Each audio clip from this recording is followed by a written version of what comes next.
नमस्कार, भक्ति दर्शन समाचारमा स्वागत छ। म हेमा शर्मा। आज मिति 2078 साल असोज महिनाको 10 गते आइतबार राक्षस नाम संवत्सर सूर्य दक्षिणायन शरद ऋतु आश्विन कृष्ण पक्षको पञ्चमी तिथि 10 बजेर 58 मिनटसम्म उपरान्त षष्ठी तिथि। चन्द्रमा वृष राशिमा दिसम्बर 2021 सेप्टेम्बर महिनाको 36 तारिक सत सम्मत 1942 र नेपाल सम्मत 1141। आज सूर्य बिहान 5 बजेर 54 मिनटमा र सूर्यास्त साँझ 5 बजेर 54 मिनटमा। सर्वप्रथम अहिलेसम्मका प्रमुख समाचार। सोह्र श्राद्ध अर्थात् पार्वण श्राद्ध अन्तर्गत आज षष्ठी श्राद्ध। वैदिक सनातन धर्मावलम्बीहरूले आफ्ना अग्रज पितृहरूको तिथिमा पितृप्रति श्रद्धा सम्मान व्यक्त गर्दै आफूलाई परेको स्थानमा पितृहरूलाई जल तर्पण पिण्डदान तथा सिधादान गौदान भोजन ब्राह्मण भोजनका साथमा पितृहरूमा श्रद्धा अर्पण गरिँदै पितृहरूको श्राद्ध तर्पण आदिका साथ श्रद्धा तथा सम्मान गरेमा घरमा सुख शान्ति तथा समृद्धि प्राप्त हुने, भावी सन्ततिलाई पनि शुभ हुने शास्त्रहरूमा उल्लेख। नेपाल पञ्चाङ्ग निर्णायक समितिद्वारा यस वर्षको बडा दशैंका विभिन्न स्वायत्त सार्वजनिक घटस्थापनाका दिन चित्रा नक्षत्र र वैधित्री योग परेकाले 11:46 बजे अघि चित्रा नक्षत्र र वैधित्री योगको शान्ति गरेर घटस्थापना गरिनुपर्ने। अन्तर्राष्ट्रिय परमाणु हतियार निर्मूल दिवस आज विश्वभर विभिन्न कार्यक्रम गरी मनाइँदै विश्वलाई परमाणु हतियार मुक्त गर्ने संयुक्त राष्ट्रसङ्घको उद्देश्यका साथ संयुक्त राष्ट्रसङ्घको आह्वानमा यो दिवस हरेक वर्ष सेप्टेम्बर 26 का दिन मनाउने चलन। कोभिड-19 का कारणले पर्यटन क्षेत्र प्रभावित भए पनि आगामी दिनमा पर्यटक भित्राउने ताप्लेजुङको सिदिङवा गाउँपालिका स्थित तिबुङ पोखरी क्षेत्रमा पर्यटक घर टुरिस्ट हाउस निर्माण। 5 थर र भारतको सिक्किमसँग सिमाना जोडिएको सिदिङवा 1 कालीखोलामा रहेको तिम्बुङ पोखरी नेपालको 100 पर्यटकीय गन्तव्यमा सूचीकृत। सरकारले प्रतिस्थापन विधेयक आएको मौका छोपेर सेनेटरी प्याडको कर बढायो। कच्चा पदार्थको आयातमा गरिएको कर छुटको लाभ स्वदेशी सेनेटरी उत्पादक र उपभोक्ताले उठाउन नपाउँदै भारत, चीन, ताइवान लगायतका देशबाट आयात हुने प्याडको मूल्य व्यवसायीहरूले एकाएक बढाए। नेपाल स्काउटद्वारा देशका विभिन्न स्थानमा सम्पदा साइकल र्यालीको आयोजना। विश्व सम्पदाको संरक्षण र प्रवर्धन गर्ने उद्देश्यले र्यालीको आयोजना गरिएको नेपाल स्काउटको भनाइ।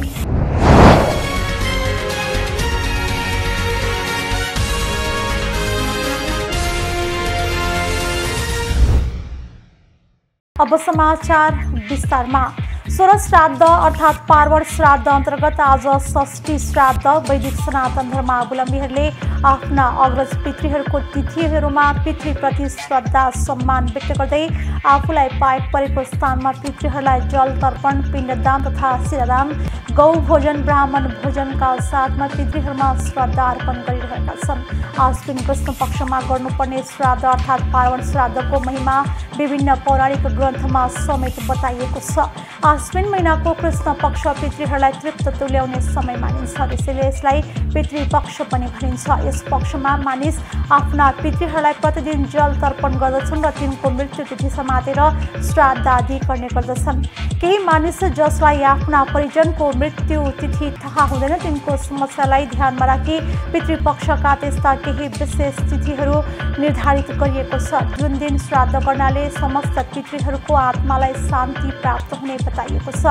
यी प्रमुख तिथिहरूमा आश्विन कृष्ण पक्ष पञ्चमीको श्राद्ध, नवमी श्राद्ध, द्वादशी श्राद्ध, चतुर्दशी श्राद्ध, अमावस्या श्राद्ध आदि रहेका छन्। मृतक अविवाहित भएको स्थितिमा पञ्चमीमा श्राद्ध गर्नुपर्ने शास्त्रीय मान्यता छ, यसलाई कुमार पञ्चमी पनि भनिन्छ। त्यस्तै आश्विन कृष्ण पक्ष नवमीमा माताको श्राद्धका लागि उत्तम मानिन्छ, त्यसैले यसलाई मातृ नवमी भनिन्छ। यस तिथिमा श्राद्ध गर्नाले कुलका सबै दिवंगत महिलाहरूको श्राद्ध सम्पन्न हुन्छ भन्ने विश्वास गरिन्छ। त्यस्तै आश्विन कृष्ण पक्ष एकादशी एवं द्वादशीमा सन्यास लिएका मृतकहरूको श्राद्ध गर्नुपर्ने शास्त्रीय मान्यता छ। त्यस्तै चतुर्दशी श्राद्धमा अकाल मृत्यु भएकाहरू, दुर्घटना, हत्या, आत्महत्या, शस्त्रद्वारा मृत्यु आदि मृतकहरूको श्राद्ध गर्नुपर्ने शास्त्रीय मान्यता छ। त्यस्तै आश्विन कृष्ण पक्ष अमावस्याका दिन कुनै पनि कारणले पितृपक्षका सबै तिथिमा पितृहरूको श्राद्ध सम्पादन गर्न विघ्न परेमा अथवा कुनै पनि पितृको तिथि सम्झना नभएको अवस्थामा यस तिथिमा सबै पितृहरूको श्राद्ध गर्न सकिन्छ। यस दिन श्राद्ध गर्नाले कुलका सबै पितृहरूको श्राद्ध सम्पन्न हुन्छ भन्ने मान्यता छ। त्यस्तै आश्विन शुक्ल प्रतिपदाका दिन मावली बाजे बजेको श्राद्धका लागि उत्तम मानिएको छ। यदि मावलीको परिजनमा श्राद्ध गर्ने व्यक्तिको अभाव छ र तिनको मृत्यु तिथि पनि थाहा छैन भने यस तिथिका दिन श्राद्ध गर्नाले तिनको आत्मालाई शान्ति प्राप्त हुन्छ भन्ने मान्यता छ र पितृहरूको श्राद्ध तर्पण आदिका साथ श्रद्धा तथा सम्मान गरेमा घरमा सुख शान्ति तथा समृद्धि प्राप्त हुने, भावी सन्ततिलाई पनि शुभ हुने शास्त्रहरूमा उल्लेख रहेको छ। परन्तु यदि पितृहरूको श्रद्धा सम्मान आदि नगरेमा पितृहरू रुष्ट भएर श्राप दिएर जाने शास्त्रहरूमा उल्लेख रहेको छ। पितृपक्षमा श्राद्ध गर्ने व्यक्तिले कपाल नङ आदि काटेर सफा शुद्ध भई नित्य स्नान गरी पितृपक्षभरि नै सात्विक भोजन गर्ने गर्दछन्। यसै गरी यस अवधिभर कुनै देवस्थल दर्शन गर्न नजाने परम्परा रहेको छ। पार्वण श्राद्ध अपराह्नमा गर्नुपर्छ भन्ने मान्यता रहेको छ। पार्वण श्राद्ध आफ्नै घरमा बसेर वा आफ्नो नभए पवित्र तीर्थस्थल गङ्गाको तीरमा गएर पनि गर्ने चलन छ। तर घरमै भए पनि श्राद्ध गर्दा भूमिमै गर्नुपर्ने नियम छ। साथै ज्वाइँ भानिज नाति नातिना र ब्राह्मण वर्गलाई भोजन गराई दक्षिणा दिने चलन छ। यस्तै पितृहरूलाई तृप्ति हेतु गौसेवा र गौग्रासको पनि विशेष महत्त्व रहेको छ। जन्मकुण्डलीमा सूर्य र राहु वा केतुको ग्रहको युक्ति सम्बन्ध रहेको व्यक्तिलाई पितृदोष रहेको छ भन्ने गरिन्छ। यसबाहेक नीच सूर्य, शनि बाधित सूर्य वा शनिको घरमा रहेको सूर्य हुँदा पनि पितृदोष नै ठहर्याउने गरिन्छ।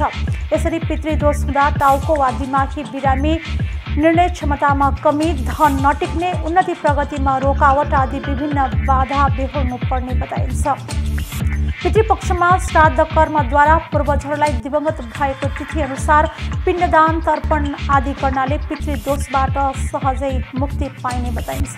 पितृहरूको श्राद्ध र पूजा आदि दक्षिण दिशातर्फ फर्केर गर्नुपर्ने बताइएको छ। त्यस्तै कुनै पनि श्राद्धमा गङ्गाजल, दुध, मह, तोरीको साग, छोरीको छोरो, कुश र तिल महत्त्वपूर्ण मानिन्छ। यसबाहेक श्राद्धमा प्रयोग गरिएको तुलसीको मन्जरीबाट पितृगण प्रलयकालपर्यन्त प्रसन्न रहन्छन् भन्ने मान्यता छ। त्यसैले पिण्डको भित्री भागमा तुलसीको मन्जरी लुकाउने चलन पनि छ। यसरी मन्जरीको उपयोग गरेमा गरुडमा सवार भई सिधै पितृ वैकुण्ठ लोकमा पुग्दछन् भन्ने मान्यता छ। श्राद्ध समयमा प्लास्टिक, स्टिल र फलामका भाँडाकुँडाको प्रयोग वर्जित रहेको छ। कर्ताको सामर्थ्य अनुसार श्राद्धमा सुन, चाँदी, काँस वा तामाका पात्र अथवा सालको पातले बनेका दुना टपरीको प्रयोग गर्न सकिन्छ। त्यस्तै श्राद्धका दिन माङ्गलिक कार्य र किनमेल आदि पनि निषेध गरिएको छ। नेपाल पञ्चाङ्ग निर्णायक समितिले यस वर्षको बडा दशैंका विभिन्न साइट सार्वजनिक गरेको छ। असोज 21 गते बिहिबार बिहान 11:46 को समयमा घटस्थापनाको साइट रहेको समितिका अध्यक्ष प्राध्यापक श्रीकृष्ण अधिकारीले जानकारी दिनुभएको छ। घटस्थापनाका दिन चित्रा नक्षत्र र वैधृति योग परेकाले 11:46 अघि चित्रा नक्षत्र र वैधृति योगको शान्ति गरेर घटस्थापना गर्नुपर्ने बताइएको छ। असोज 22 गते शुक्रबार झण्डा फेर्ने साइट 11:56 रहेको छ। पश्चिम फर्केर झण्डा फेर्नुपर्ने बताइएको छ। त्यसै असोज 25 गते सोमबार कचेली भैरव यात्राको लागि साइट जुरेको छ भने असोज 26 गते मङ्गलबार फुलपाती परेको छ। फुलपाती बेलुकीको समयमा गरिने र यसको साइट आवश्यक नपर्ने अध्यक्ष प्राध्यापक अधिकारीले बताउनु भएको छ।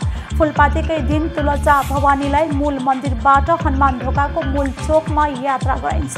मूल चोकमै भवानीलाई साक्षी राखेर महाअष्टमीका दिन राति कालरात्रि पूजा सहित राज्यको तर्फबाट विशेष तान्त्रिक पूजा दिइन्छ।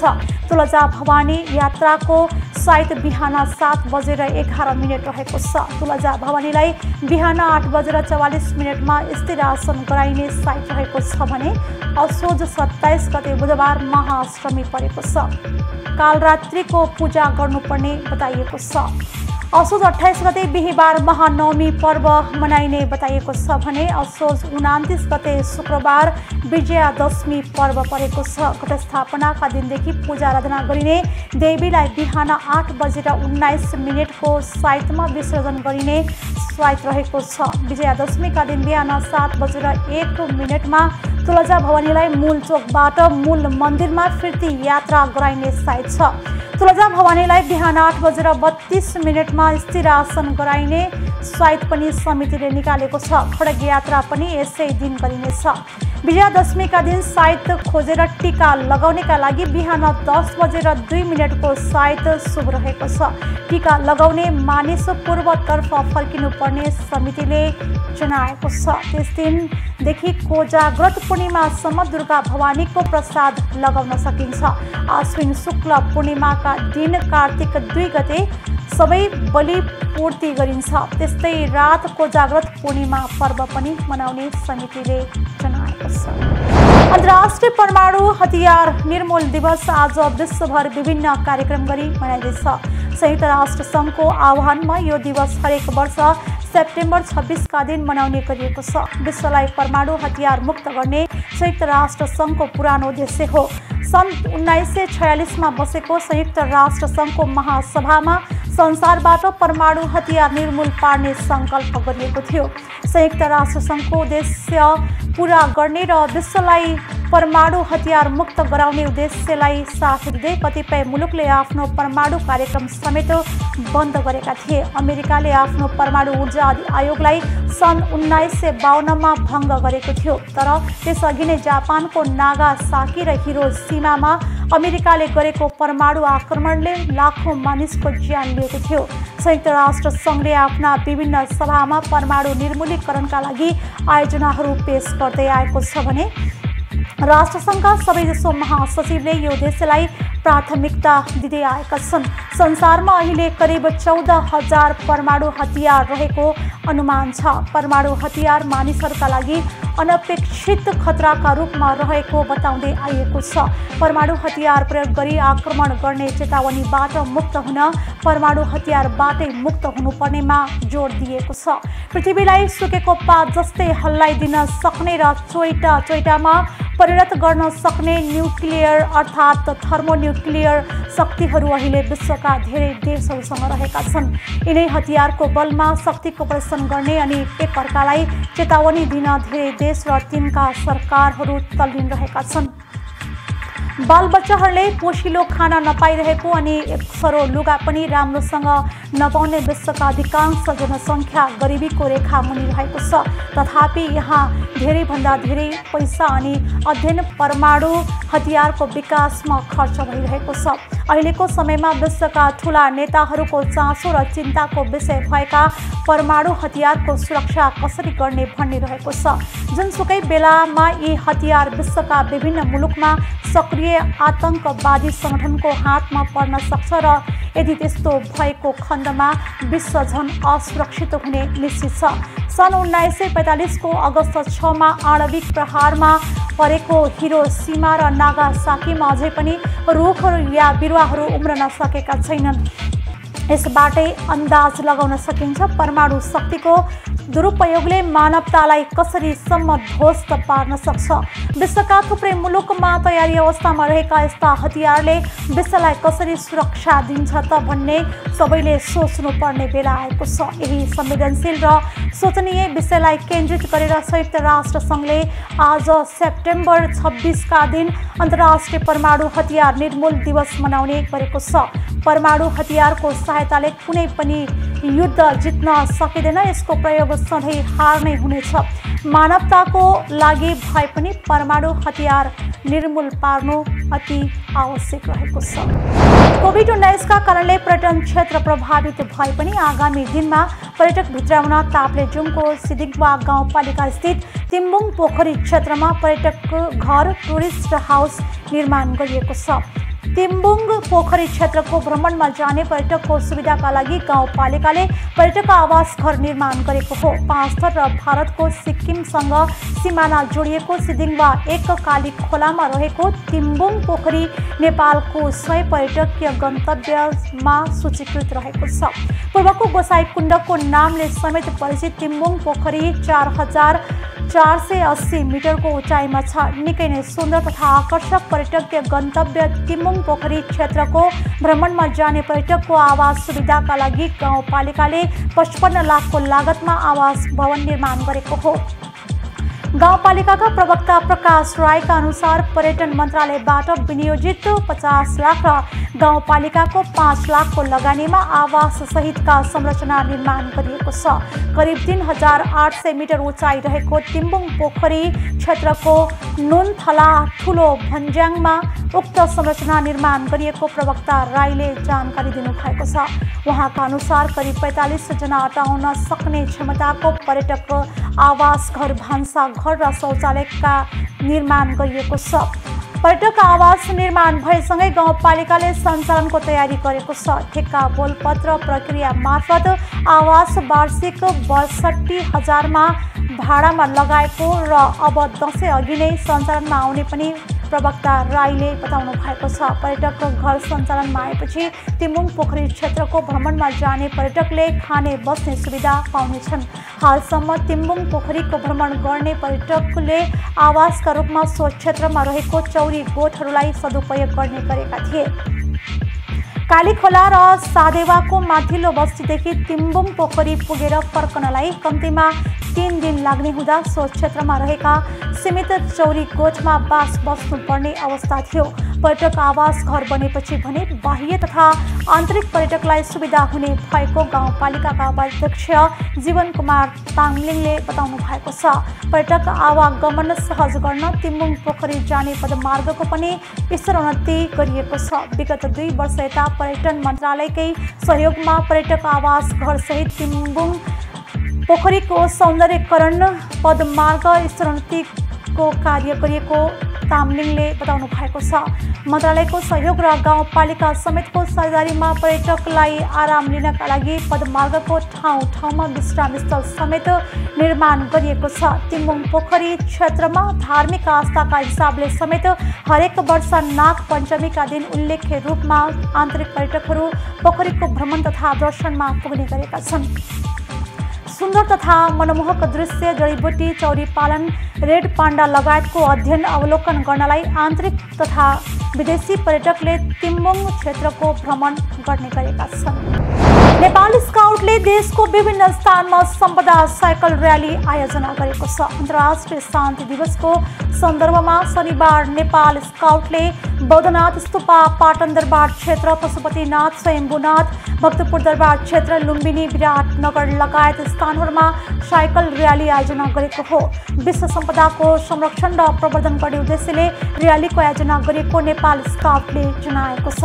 आफ्नो देशको सम्पदा संरक्षणका यस्ता कार्यक्रमहरूमा सहभागिता जनाउन पाउँदा सहभागीहरू खुसी भएका छन्। र आज हामी चाहिँ यो ललितपुरबाट हाम्रो पाटन दरबार हुँदै आएको छ भने काठमाडौँको चाहिँ बौद्ध स्तूपाबाट चाहिँ बस्नेतपुर आएर भेला हुने र हाम्रो यो ललितपुर, भक्तपुर र काठमाडौँ तीनटै जिल्लाको स्काउटहरूको चाहिँ आज भेला भएर साइकल र्याली गरेका छौँ।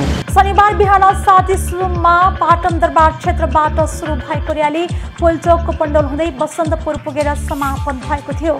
नेपाल स्काउटले विभिन्न अवसरमा यस्ता कार्यक्रमहरूको आयोजना गर्दै आएको छ। महिनावारी सामान्य प्राकृतिक प्रक्रिया हो। महिनावारीमा सरसफाइको आवश्यकता हुन्छ। यस विषयमा अहिले पनि देशका दुर्गम स्थानमा महिलालाई ज्ञात छैन। महिनावारी हुँदा प्रयोग गरिने सेनिटरी प्याड अत्यन्तै महत्त्वपूर्ण हुन्छ, तर यो सेनिटरी प्याड अहिलेसम्म सबै महिलाको पहुँचमा पुगेको छैन। यस्तो अवस्थामा सरकारले प्रतिस्थापन विधेयक आएको मौका छोपेर यसको कर बढाएको छ। यसै सम्बन्धमा अहिले विभिन्न बहसहरू भइरहेका छन्। कच्चा पदार्थको आयातमा गरिएको कर छुटको लाभ स्वदेशी सेनिटरी उत्पादक र उपभोक्ताले उठाउन नपाउँदै भारत, चीन, ताइवान लगायतका देशबाट आयात हुने प्याजको मूल्य व्यवसायीहरूले एकाएक बढाएका छन्। प्रति गोटा 10 रुपैयाँसम्म मूल्य बढेको छ।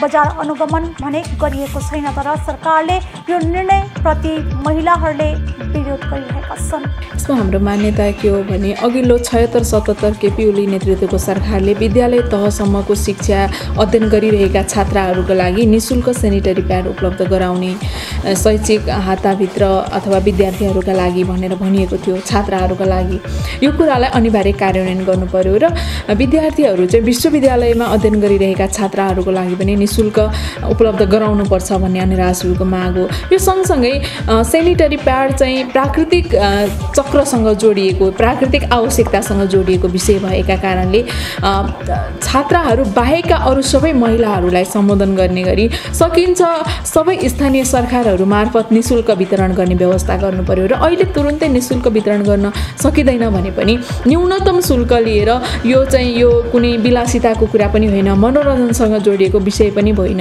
यो त हाम्रो अनिवार्य आवश्यकतासँग, यो घाँस बाँस कपास जत्तिकै आवश्यकतासँग जोडिएको विषय भएको भएर यसरी बढेको मूल्यले आम महिलाहरूको हित नहुने पक्का छ।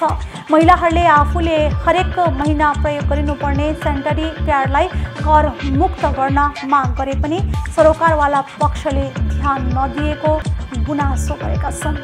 यो सेनिटरी प्याड चाहिँ विलासिताको सामान नभई यो अत्यावश्यक र व्यक्तिगत सरसफाइको साधन भएकाले यसलाई चाहिँ सकेसम्म निःशुल्क नभई सुपथ मूल्यमा सरकारले उपलब्ध गराउनुपर्छ। विकट र विपन्न परिवारका महिलाहरूले पनि प्रयोग गर्न सक्ने गरी हुनुपर्छ। यो सेनिटरी प्याड प्रयोग गर्न नसकेका कारण कतिपय महिलाहरूले चाहिँ पाठेघरको क्यान्सर जस्ता गम्भीर रोगहरूबाट आफ्नो ग्रसित भएर आफ्नो ज्यान गुमाउन बाध्य भइरहेको अवस्था छ हैन।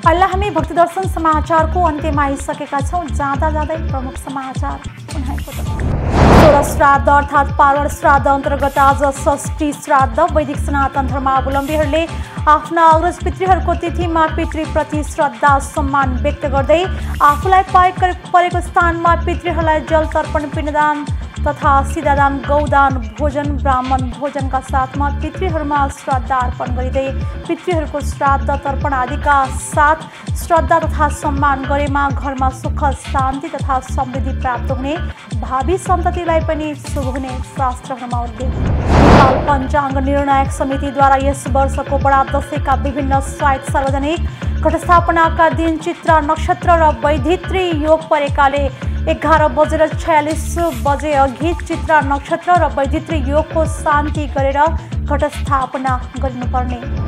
अन्तर्राष्ट्रिय परमाणु हतियार निर्मूल दिवस आज विश्वभर विभिन्न कार्यक्रम गरी मनाइँदै विश्वलाई परमाणु हतियार मुक्त गर्ने संयुक्त राष्ट्रसङ्घको उद्देश्यका साथ संयुक्त राष्ट्रसङ्घको आह्वानमा यो दिवस हरेक वर्ष सेप्टेम्बर 26 का दिन मनाउने चलन। कोभिड-19 का कारणले पर्यटन क्षेत्र प्रभावित भए पनि आगामी दिनमा पर्यटक भित्राउने ताप्लेजुङको सिदिङवा गाउँपालिका स्थित तिबुङ पोखरी क्षेत्रमा पर्यटक घर टुरिस्ट हाउस निर्माण, 5 थर र भारतको सिक्किमसँग सिमाना जोडिएको सिदिङवा 1 कालीखोलामा रहेको तिम्बुङ पोखरी नेपालको 100 पर्यटकीय गन्तव्यमा सूचीकृत। सरकारले प्रतिस्थापन विधेयक आएको मौका छोपेर सेनिटरी प्याडको कर बढायो। कच्चा पदार्थको आयातमा गरिएको कर छुटको लाभ स्वदेशी सेनिटरी उत्पादक र उपभोक्ताले उठाउन नपाउँदै भारत, चीन, ताइवान लगायतका देशबाट आयात हुने प्याडको मूल्य व्यवसायीहरूले एकाएक बढाए। नेपाल स्काउटद्वारा देशका विभिन्न स्थानमा सम्पदा साइकल र्यालीको आयोजना। विश्व सम्पदाको संरक्षण र प्रवर्धन गर्ने उद्देश्यले र्यालीको आयोजना गरिएको नेपाल स्काउटको भनाइ। दर्शन समाचार यति नै। सामाजिक सञ्जाल मार्फत हामीसँग जोडिनका लागि फेसबुक तथा ट्विटरमा लाइक तथा फलो गर्न सक्नुहुनेछ भने युट्युब मार्फत पनि हामीलाई प्रत्यक्ष हेर्न सक्नुहुनेछ। त्यस्तै कुनै सल्लाह सुझाव तथा प्रतिक्रिया भएमा भक्तिदर्शन@emountaintv.com मा हामीलाई पत्राचार गर्न सक्नुहुनेछ। धर्म, संस्कृति र संस्कारको संवाहक भक्तिदर्शन टेलिभिजन HD हेर्दै रहनुहोला। नमस्कार।